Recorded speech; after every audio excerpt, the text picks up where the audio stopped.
Haleluya. Berjumpa lagi dengan saya pada perenungan hari ini, hari Minggu tanggal 21 Januari 2024. Kembali saudara di pagi yang cerah ini saudara, marilah kita mau bersyukur di dalam doa kepada Tuhan Allah kita. Dan juga jangan lupa, berilah senyuman dan sapaan kepada sesama kita. Kita awali perenungan pagi hari ini dengan tanda kemenangan kita. Dalam nama Bapa dan Putra dan Roh Kudus. Amin. Bertobat, percaya, dan ikutilah Dia. Bacaan liturgi hari ini diambil dari bacaan pertama kitab Yunus 3 ayat 1 sampai 5 dan dilanjutkan dengan ayat 10. Bacaan kedua 1 Korintus 7 ayat 29 sampai dengan 31 dan Injil Markus 1 ayat 14 sampai dengan 20. Saudara-saudaraku yang terkasih di dalam kasih Kristus, dunia semakin panas, saudara. Hati manusia pun semakin panas. Setiap hari berita-berita menyuguhi tentang pembunuhan di mana-mana, kekerasan terjadi di mana-mana, dan peperangan pun tak dapat dielakkan. Kenapa semuanya ini harus terjadi, saudara? Kenapa harus terjadi pembunuhan, kekerasan, dan peperangan? Karena adanya hati yang sakit hati, kebencian, dendam, keserakaan, keangkuhan, dan ingin menguasai. Semuanya ini, saudaraku, adalah sisi kegelapan dalam kehidupan kita. Sisi kegelapan di dalam dunia ini.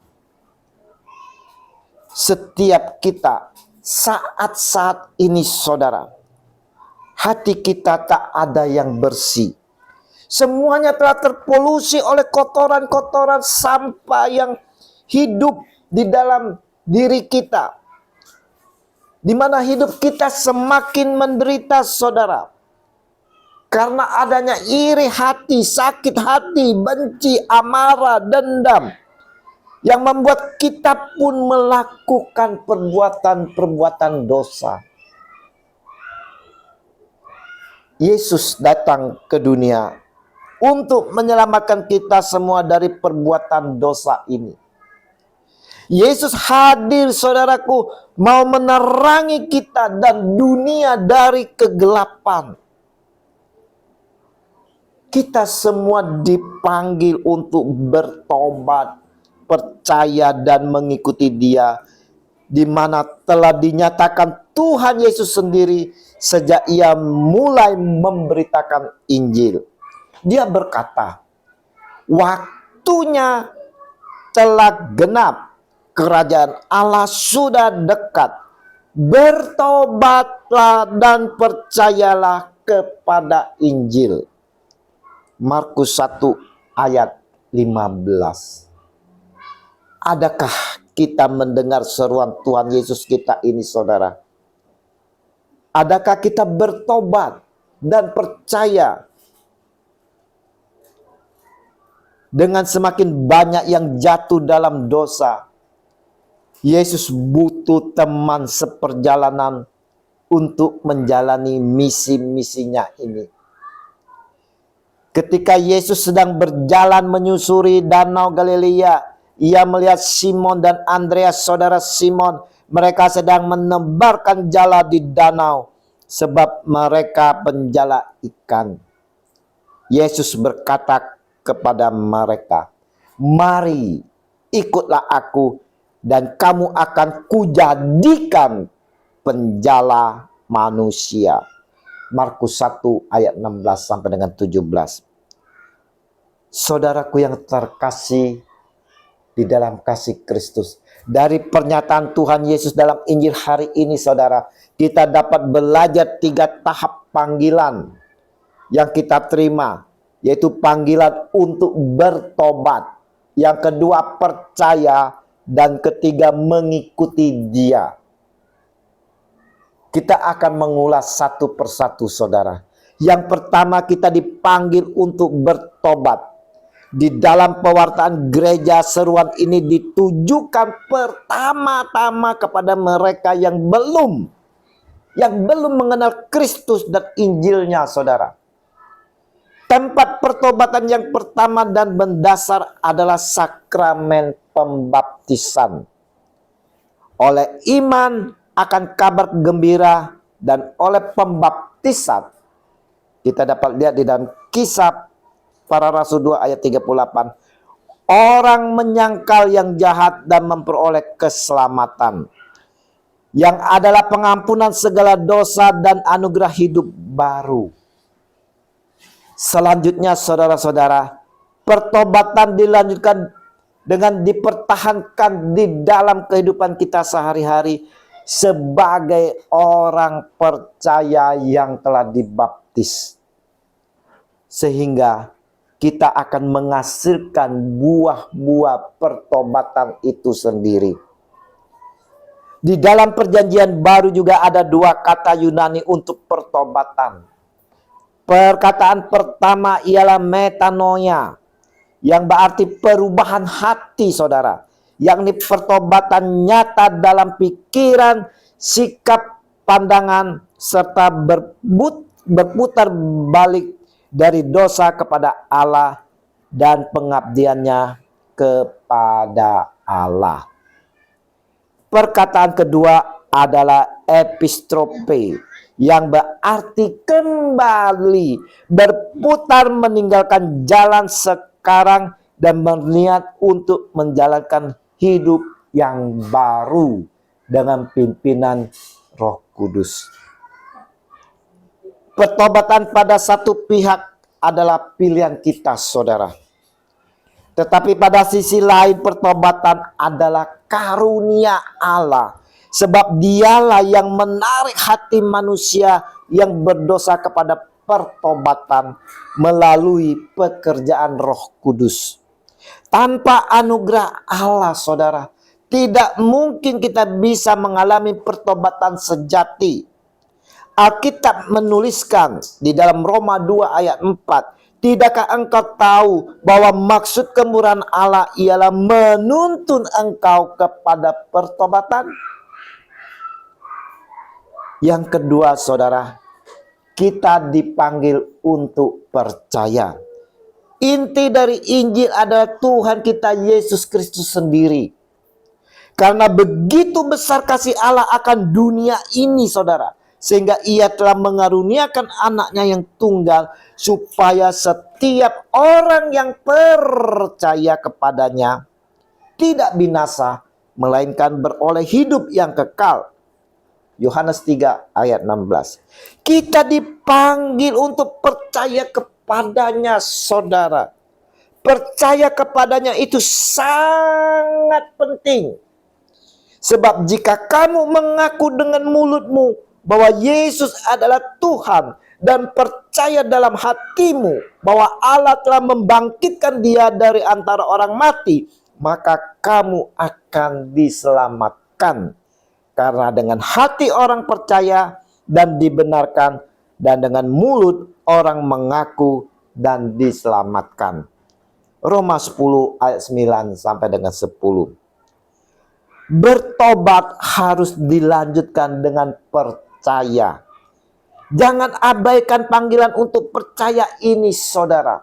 Percayalah kepada Tuhan Yesus sebagai Tuhan dan Juru Selamat pribadi kita. Yang ketiga, saudara, kita dipanggil untuk mengikuti Dia. Kita bukan saja dipanggil untuk bertobat dan percaya kepadanya, saudara, bukan, saudara, tapi juga dipanggil untuk mengikuti Dia. Markus 1 ayat 17. Mengikuti Yesus di sini berarti mengutamakan Dia dan mau belajar dari Dia, saudaraku yang terkasih, yaitu belajar dari ajaran-ajarannya, kehidupannya, pelayanannya, dan pemberitaannya. Dengan demikian kita menjadi murid-muridnya yang berkenan kepadanya. Mengikuti Tuhan Yesus, saudaraku, berarti mengutamakan Dia di atas segala-galanya, saudara. Orang-orang yang mengikuti Dia bersedia memikul kuk dan belajar kepadanya. Kita bandingkan di dalam Matius 11 ayat 8 sampai dengan 30. Mereka juga memiliki kerelaan untuk menyangkal diri, memikul salib dan mengikuti dia. Markus 8 ayat 34. Saudaraku yang terkasih, perenungan di minggu pagi ini saudara, kita diingatkan oleh Yesus Tuhan kita. Waktunya telah genap, kerajaan Allah sudah dekat. Bertobatlah dan percayalah kepada Injil. Seperti halnya Niniwe yang mendapat teguran dan murka Allah melalui Yunus karena dosa-dosa mereka. 40 hari lagi maka Niniwe akan ditunggang balikan. Yunus 3 ayat 4. Maukah kita menerima murka Allah, saudara? Maukah kita menerima murka Allah karena dosa-dosa kita ini, saudara? Kita lihat, Niniwe mendapat murka Allah. Tapi orang-orang Niniwe percaya kepada Allah. Lalu mereka mengumumkan puasa dan mereka, baik orang dewasa maupun anak-anak, mengenakan kain kabung. Yunus 3 ayat 5. Mereka melakukan pertobatan sehingga Niniwe dibatalkan dari murka Allah. Maukah kita, saudara, menerima murka Allah karena dosa-dosa kita? Bertobatlah, saudaraku yang terkasih, bertobatlah, bertobatlah. Percayalah, ikutilah dia. Kita dipanggil untuk mengikuti dia dan kita akan dijadikan sebagai penjala manusia.